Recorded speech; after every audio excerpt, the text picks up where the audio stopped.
But we're going to stay on portal talk because last night, Kyan Evans commits to UNC out of the transfer portal. Received a commitment, did the Tarheels, from Kyan Evans.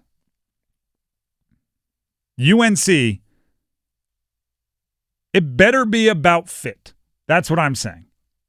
The Hubert Davis, with actions and who he's grabbing out of the portal and who that team is kind of making a priority this offseason, they're choosing, I would say, fit over talent. Because I look at Kyan Evans, no disrespect to him, might be a better basketball player, might be a better fit for UNC. He's not as talented as Elliot Cadeau or Ian Jackson.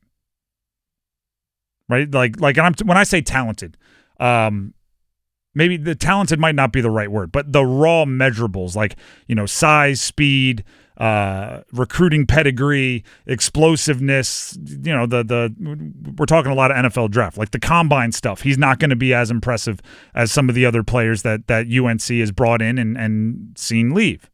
He's 6'2", 185 pounds, averaged 10.5 points, 3 assists, and 3 rebounds, we'll call it, per game in 36 games this past year for Colorado State All-Starts.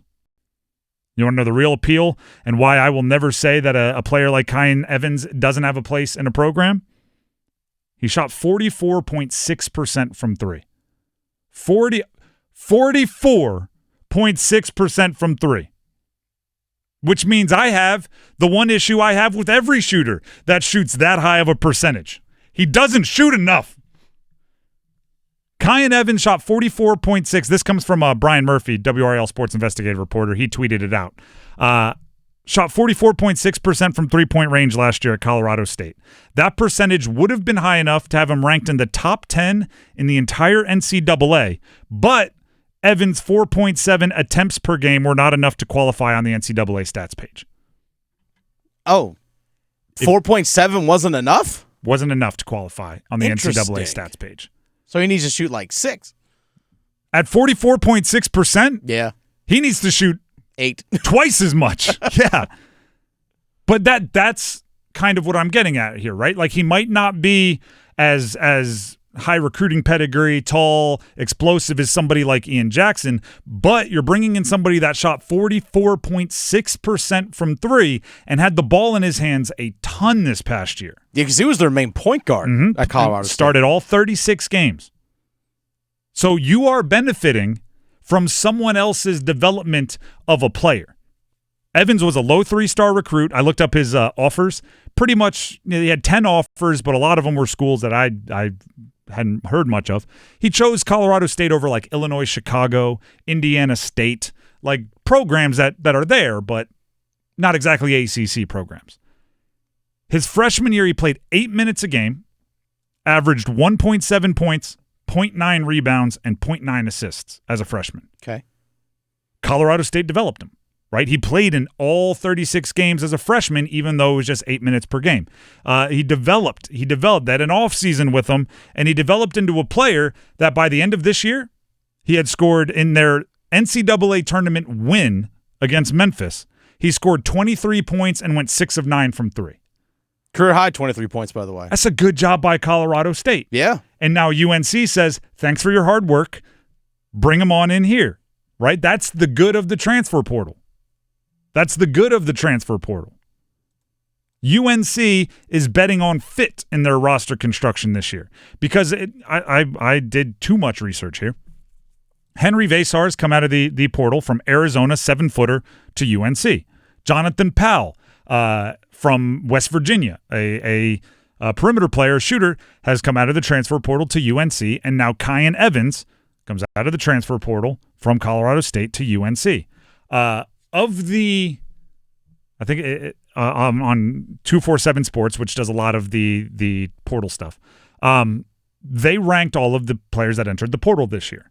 Vasar was number 24 on the list that I was looking at this morning.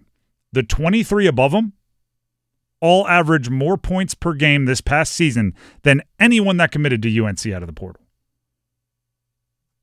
So the top, 23 players in the list that I was looking at this past year averaged more points than Vasar, more points than Powell, more points than Evans per game this past season. Vesar averaged less than 10 points per game, but he blocks shots. He can impact the game in a bunch of different ways. Very kind of modern big in his skill set. Jonathan Powell averaged less than 10 points per game, but shoots the three a whole bunch, high-volume three-point shooter, made 64 of them this past year, and brings size to the perimeter at 6 feet 6 inches tall, something that UNC didn't have this past year, at least not much of. Kyan Evans averaged just barely over 10 points per game, but he's a three-point shooter and a ball handler and a true point, something that you need to have both of, right? Not just a setup guy. You need to also be able to get your own, knock down shots, create spacing, something that Elliot Cadeau wasn't always able to do last year. And he's 6'2". And he's 6'2", 185 pounds. So looking at UNC, they're at the top or near the top of the top 10 rankings and portal rankings and stuff. That's a volume thing. They've got 3 commits. Not many teams have 3 commits already. They didn't go for the flashiest first thing they saw, the highest ranked. They're getting what it looks like specific skill sets that they desire. They don't just want somebody that averaged 18 points last year. They want somebody that's a big that can defend the rim. They don't want somebody that's just had the ball in his hands and high volume shot their way to 18, 19 points per game. They want a true point guard that can shoot to provide spacing for Caleb Wilson and Vesar down low. Right? And Powell, they don't just want another young developmental perimeter player. They want a young developmental perimeter player that can provide spacing and might be able to match up with or switch more because they have the height to play against bigger players. It's fit this year over flash. And then, by the way, the flash can still come from some of the young guys. If Drake Powell returns, Caleb Wilson, who I brought up, who's one of the top recruits in the country, like they can have flash, but the portal seems to be where they're hunting skill sets. And you know what else? Probably a cheaper way to operate. You can get more bang for your buck if you're like, hey, we just need a shooter. We can do without some of this other stuff that rises the price. That's good. You know what it is? This is my analogy here. I think about this. You know when you're buying like a cable package and you think, I got to pay like 20 years ago? Yes. Yeah. I got to pay all this money to get 250 channels. I'm going to watch 3 channels, right? And now you can buy a stream, like you can just get like whatever, ESPN Plus, and you're like, there you go. That's what I just need to pay for one.